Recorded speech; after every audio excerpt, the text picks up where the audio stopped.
So I saw this video earlier today, and this lady was talking about how she had been training her dog and it was going really well. And then she had family come and stay for a couple of days, and it sounded like it was pure chaos, that all of the training just went out the window. And she asked for tips. So here are my tips for when you're first introducing your dog to the concept of having guests. First, keep in mind that training a dog is an awful lot like teaching a kid how to drive a car. And so when we're training alone in the house with our dog, that's the empty parking lot. But when you have guests come over, oh my goodness, that is like a Dallas highway at rush hour. Chaotic, a lot going on. So the more that we can train in real life situations when we have neighbors over or friends over, the better. And actually invite a friend over for coffee. Have the coffee ready, have the cookies ready. Tell them, you know what? I'm going to ignore you while you're here, and I'm just going to train my dog and teach him how he's supposed to react when people are in the house. And then that way you don't feel obligated to entertain your guest. They know exactly what you're doing. Another thing that you can do is have your dog drag a thin leash.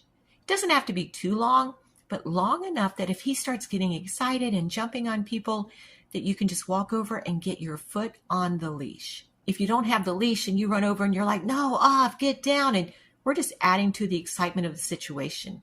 If you can just get your foot on the leash, now your dog can't jump on anyone, and you can stand there, keep a foot on the leash, talk to your guest, act like you're busy. The dog doesn't know how you're stopping him from jumping. And the moment you feel him start to calm down, nonchalantly step off the leash, go about your day. But having that leash so that you can get quick control of your dog will help a lot. And then she also mentioned that there were bones that her dogs just loved, but they could care less about when there were guests over. And I think that's pretty common. Sometimes bones aren't as exciting as the guests that are there. So instead, maybe have a Kong or other types of foodstuff toys ready to go that have really good treats in them that maybe your dog doesn't always have access to. The quicker they can access the good stuff, the better. And sometimes chewing a bone just isn't really good stuff in that situation. The last thing that I would recommend is talk to your guest before they get there. Give them a couple of cues like leave it or sit, something that they can use to communicate with your dog. I'm not saying that they're responsible for your dog's actions, but at least they know what to say in a pinch. And as far as getting excited when people come to the door, start rewarding your dog for staying away from the door. What we like to do is have a bed, maybe a dog bed in the living room.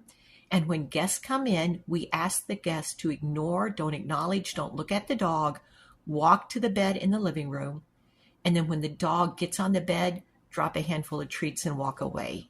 Now our dog starts to learn that when people come in the front door, no need to stand there and get excited because all of the good stuff is going to happen in the living room by that dog bed.